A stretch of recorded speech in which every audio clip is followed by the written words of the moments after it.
Hey, what's up everybody? Anushka Sheffy here, and in this video I want to talk about one of the biggest questions that comes up all the time for new dropshippers or new people into e-commerce, and that is how much money do you need to start an Amazon dropshipping business as soon as today, all right? So by the end of this call, you're going to know exactly how much capital you need to get your Amazon business up and selling, okay? As these orders come into your Amazon store, you do need to go purchase those products from your supplier and get them shipped from the supplier to your customer's doorstep, okay? So you're gonna need a little bit of capital for that, and that's what we're gonna talk about. How much do you need, okay? I've had students, one of my students started in the beginning of the year. His name is Kendrick, and he started with $100, okay? So you can start with as little as $100, and you know, just last I heard from Kendrick, he had started hiring people to run his Amazon dropshipping business. So he grew it from $100 of capital all the way up to hiring people to run his Amazon store for him, okay? I haven't talked to him in a little while, so I'm not exactly sure what he's been up to, but you know, that was a couple months ago, maybe in October or so, that I spoke to him, and he was hiring people starting after $100. Okay, so you can start with very minimal capital. I wouldn't suggest that. If possible, I would suggest that you get some more capital somehow. If you can, you know, borrow it, get credit card or something, because what it allows you to do is it allows you to scale much faster. So if you have $500, it's going to be a lot easier and faster to scale your business to those bigger numbers. Okay, because if you think about it, if we're doing just let's say 20% profit margins, and we have $500 after the end of the month on 20%, if we spend $500 on our business, we should have what, $600, right? We made $100 profit, so we get our money back plus our profit. That should be $600. So you can imagine it takes a little bit to scale up at that level. So the more capital that we have, the easier it's going to be for us to grow this business. So 500 is a good starting point. The more capital you have, the better.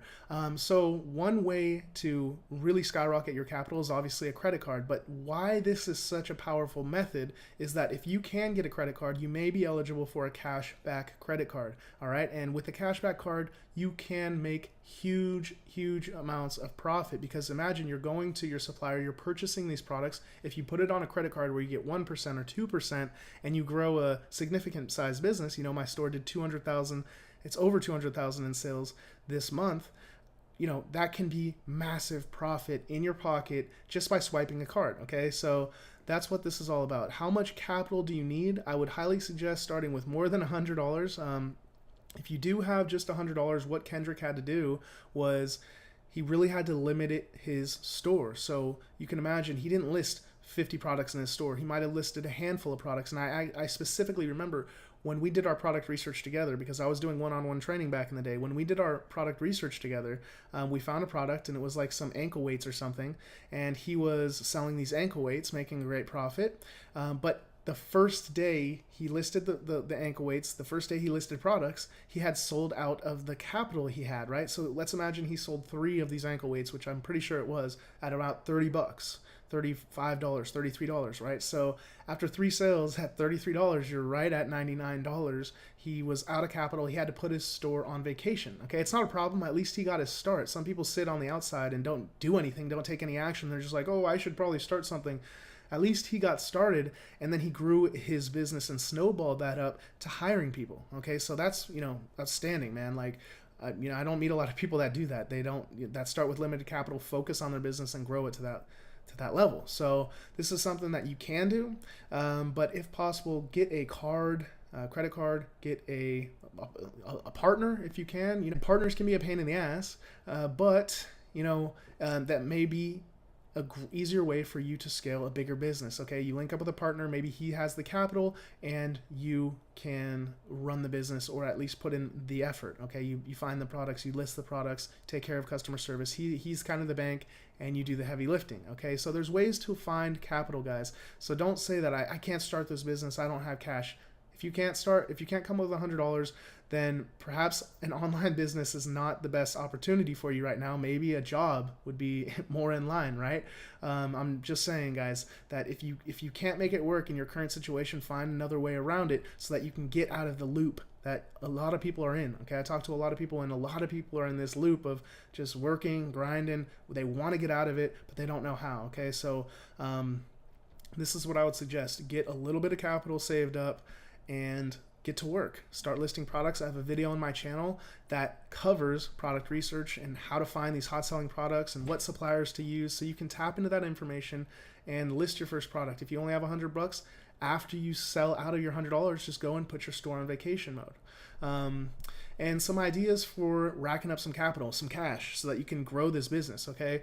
One thing that I would say is a lot of people are, they have a lot of junk in their garage, on their computer desk, or I have an iPad that I have been sitting around literally for like a year now. It's collecting dust. I never use it. I could probably get $200 or $300. So that right there, while it may not sound like massive amounts of money where you're going to grow a 6-figure per month business, it can be the little like snowball that gets you started, right? And you just build it and build it and build it up, like a lot of my students have done.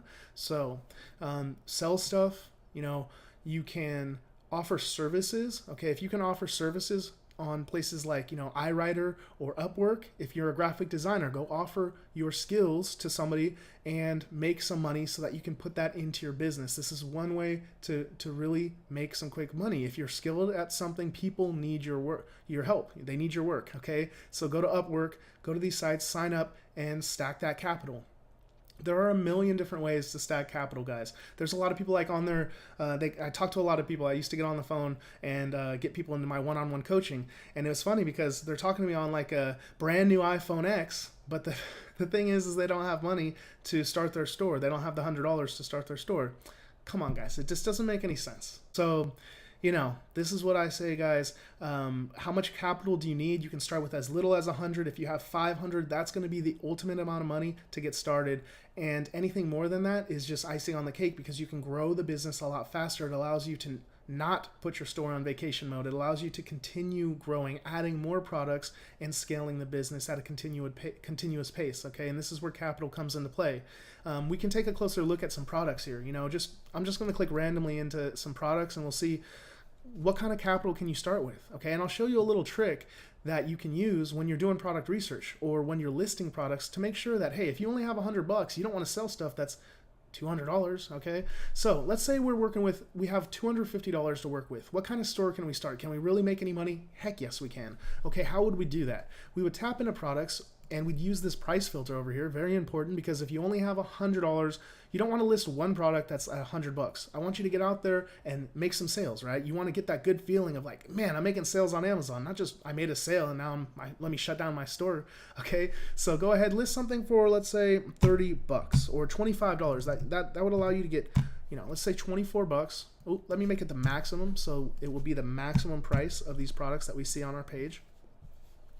All right, $24. Now, all the products that we see on this page are going to be less than $24, which means we'll be able to sell 3 or 4 of these things. Okay, so what you would do is focus on these kinds of products. Now, if you only had that $250, when you sell a couple of these items, you're going to need to make sure that you stay on top of your capital. How much money have you spent? Okay, I use a tracking template to keep track of all my orders. I can cover that in another video. By the way, guys, if you like this content, subscribe and let me know what other content you want in the comments below, because it helps me. I'm always looking for ideas. What kind of stuff are you looking for in order to build this business? But yeah, guys, so this is how I would do it if I had limited capital. I would focus on products that don't cost me $100, $200. Okay, you don't want to go sell refrigerators if you only have $250 to run your business, guys.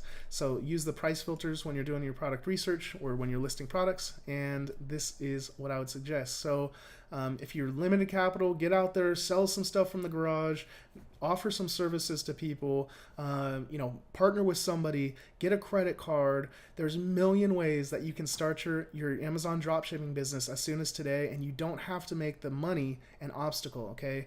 So it's just crazy to not get started because of the money obstacle, okay? So get out there, get that money together, start your Amazon store, and start listing products and making sales. If you want some more content like this, share, comment, like below, and let me know what you're looking for, and I will help you out in any way that I can. All right, guys, I will see you on the next video. Thank you very much. Have a good day.